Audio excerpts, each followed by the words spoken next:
Jean-Baptiste am nañ xool ñeneen déjà ñun biir parti social parce que taxaw la nekk ñun ñi ngi parti socialiste mais lépp famille socialiste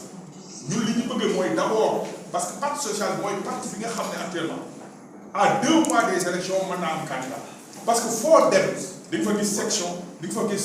comité da nga fa gis coordination da nga fa gis union régionale am nañ ay bànqaas yoo xam si ci dëkk bi ci réew mi fu ñu dem rek am nañ fa responsable donc léegi ñun dañoo bëgg li ñu ko wax mooy ñaar yëpp logique dañuy topp dañuy ànd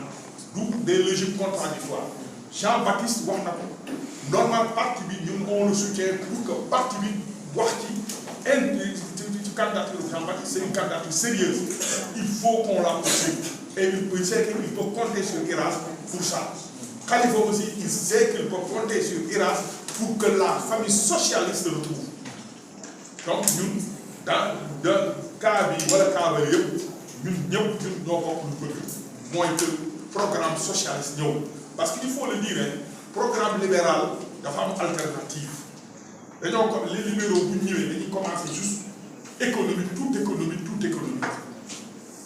alors Abdoulaye Wade mosoon na fay wax benn butaan bu am solo les Sénégalais ne mangent pas la macroéconomie dañ lay jox ay agrégat la croissance mais la croissance fi ñu toll nii fu ñu yóbbu kilo soble ñeenti téeméer léegi bu fekkee am nga kuy am salaire 60 000 ça veut dire waa këram dootu nekk ci soxla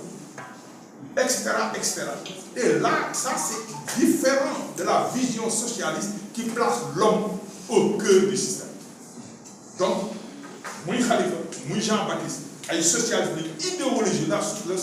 le socialisme démocratique lañ nekk ñoo bokk lu ñuy inspiré wu te ñun ñu ngi ci ñoom. Sénégal on n'est pas dans le début des indépendances du temps PAI 64 où en fait on venait de bâtir état bu bees nga xam ne ay contradiction la idéologie bloc yi dañoo amoon nord sud est ouest yu ay idéologie yu fële communiste yi fële kii loolu jeex na actuellement c'est la démocratie c'est l'ouverture c'est la démocratie c'est en fait ku nekk da nga war a am travail am sa parti pour dem que sénégalais yi ñooy fal ku fi falu fu nekk sénégalais yi fal donc parti amuñu droit en tout cas ñun ànduñu ci que ñu dissoudre benn parti rek boobu moom laakaar naa leer na naa ngi wax nañ ko ku nekk opinion politique ku nekk mën nga am droit am sa opinion politique créer sa parti dem wuti suffrage sénégalais yi ñu am coow li yëpp kenn rek a yor parti kenn yor rek kenn yor mu war a nekk président ginnaaw yàlla mooy sénégalais yeeg seen carte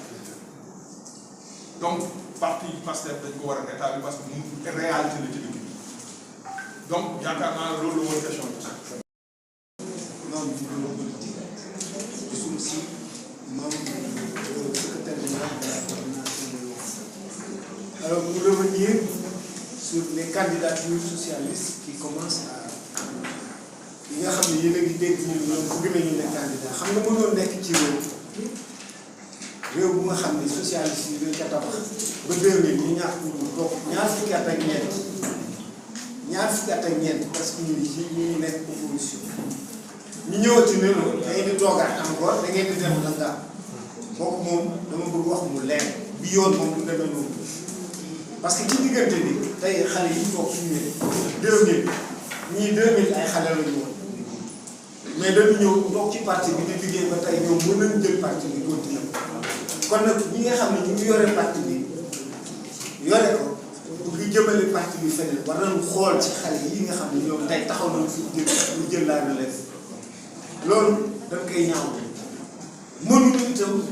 di jafandu ci ay artifice ak ay manœuvre ba ni tey parti bi du am candidat parti bi du wuti le pouvoir loolu moom mënu nekk parti bi aussi am na beneen aspect am nañu ay socialistes confirmés yu taxaw yi nga xam ni ñi ñuy wax naan dañuy ne candidat di wax ñoo ñii la président bi bëgg tànn ñoo yóbbu lu leen dara pour quelle raison ñoom ñu bëgg hypothéquer seen ay chance du yomb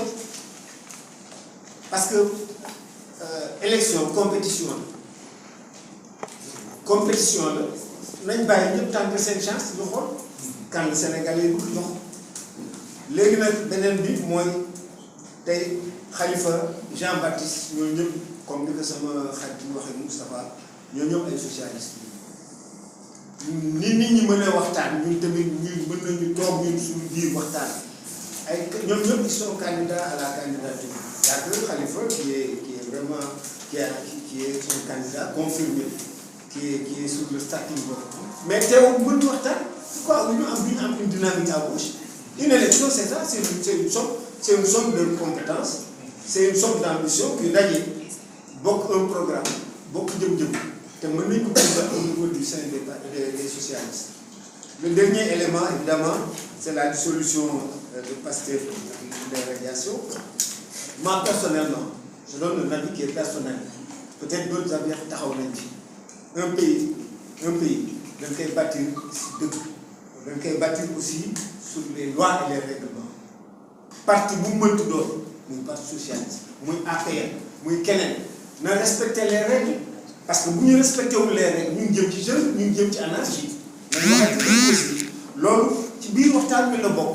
bu fekkee ni ñu ñëw dañu bokk fenn bokk dara maanaam tey on est ensemble dans le jeu politique warul nangu ñi di taal ñi di saaga ñi itam di jël la loi di ci def lu leen neex nañu xoolaat suñu bopp ñu delluwaat ci fondamentaux yi nekk une société stable parce que ñu jëm ci prospérité ñëpp a ngi yaakaar pétrole beeg gaz beeg yëpp on peut y aller dans le désordre dans l'anarchie nañ dem dans la solidarité le respect mutuel waaw ak aussi la concertation. Moi je demande à tous les partis bu mu mënti doon de suivre l'exemple de ceux qui sont allés au dialogue. Ñenn ñi ils sont allés, ils ont donné leur point de vue. Les autres auraient pu venir donner leur point de vue et il n'est pas trop tard. Ils n'ont qu'à passer par un chemin pour dialoguer mais ñëpp dialoguer bu yàggee ñëpp d'accord man loolu laa ci bëggoon comme tontu. dañuy leen di sant leen gërëm de la presse mais nous voudrons quand même capter votre attention sur un certain nombre de points que nous voulons éclaircir pour vous permettre également d'avoir un angle de traitement assez clair et précis par rapport à la démarche de l'initiative IRAS.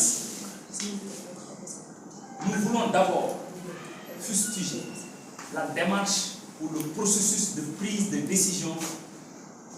du SEN, le secrétaire exécutif permanent du Parti socialiste. Instance qui n'a pas l'habilitation d'engager le Parti socialiste sur quoi que ce soit sans qu'il n'y ait pas une validation dans les instances légitimes, comme le bureau politique et le comité central. Par ailleurs, je voudrais dire précisément et clairement, il n'y a jamais eu de carte blanche au PS. C'est clair? C'est ça. Ça, c'est une question. Clarifier, je voudrais préciser également que dans le processus de désignation d'un candidat de Benno Bokk Yakaar, ce qui se passe actuellement au sein de la coalition Benno Bokk Yakaar n'engage que la paix. Nous n'avons pas de candidat là-bas. Les candidats qui seront désignés à l'issue de ce processus-là, c'est les candidats de la paix. L'autre aussi, c'est une position ferme de IRAS. Nous optons pour un candidat socialiste au sein de Benno Bokk Yakaar. Parce que notre engagement depuis 2019 avec la coalition Benno Bokk Yakaar ou avec le président Macky Sall, c'était de l'investir pour ce mandat-là. mu ñaareel jàpp naa ne leer na ñetteel bi ñu bëgg ngeen xam ko bu baax a baax IRAS dafa bëgg fàttali ne parti socialiste tey ñi koy diriger amatuñu légitimité. xam nga lan mooy am légitimité mooy la décision soit légitime et légale. Quand vous prenez dans un parti une décision qui n'est pas légitime, qui n'est pas légale, qui ne suit plus les normes ou les processus de prise de décision. Quand tu prends une décision et que tu sois contesté de jour au lendemain, il y a problème. Donc nous appelons aux camarades des 138 coordinations de se mobiliser pour que dans l'urgence, nous menons vers un congrès extraordinaire. Je pense que point E, il reste de vous parenthèse. Nous avons vu des camarades qui agissent aujourd'hui pour engager le Parti socialiste. Nous voulons vous préciser que c'est des affairistes politiques. Ils n'ont ni la légitimité d'engager le parti ou la responsabilité. Je veux nommer personnellement un certain Ali Mané qui aujourd'hui se présente comme un larbin de Amadou Ba. Il n'est rien d'autre qu'un larbin de Amadou Ba qui se permet de dire du n'importe quoi pour engager le Parti socialiste. Au secrétariat exécutif national, il n'a jamais été question de discuter sur un profil par rapport au candidat. C'est ce que je voulais rappeler. Et que ce monsieur-là, Ali Mané, il a d'autres préoccupations politiques qui l'intéressent personnellement et qui n'engagent pas le PS. C'est de sauver ces entreprises en faillite, mais pas pour défendre les intérêts du parti. Nous, la jeunesse socialiste, nous condamnons fermement sa démarche et considérons son acte comme une trahison. Et par conséquent, nous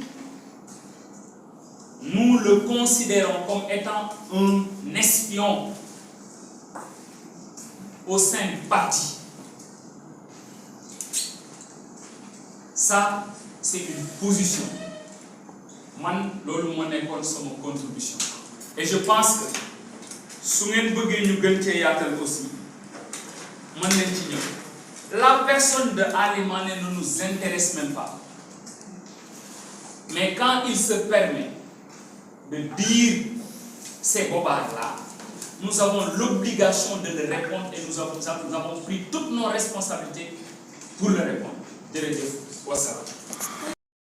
Voilà, comme l'a si bien dit le professeur, il y aura un calendrier qui sera mis à votre disposition bientôt, Inch'Allah. Mais ce qui est sûr, c'est que nous travaillons pour le regroupement de la famille gauche. Ce sera notre travail. Nous avons déjà démarré le travail et nous allons continuer. Mais quand même, quand on part en guerre, on n'a pas encore ciblé, nous ne pouvons pas livrer nos armes sur une conférence de presse. Nous préférons les garder à l'instant où on sifflera, nous allons. C'est-à-dire que nous voulons aller dans une dynamique avec beaucoup de tenue et de retenue, et chaque fois au moment opportun, faire ce que nous devons faire au moment approprié. Donc pour le moment, nous ne discuterons pas des manœuvres que nous sommes en train de faire, ni de notre stratégie, mais nous voulons faire savoir à tout le monde que l'IRAS est en train de travailler pour qu'il ait un candidat pour les élections en 2024, un candidat socialiste, issu de nos rangs directs ou indirects du parti.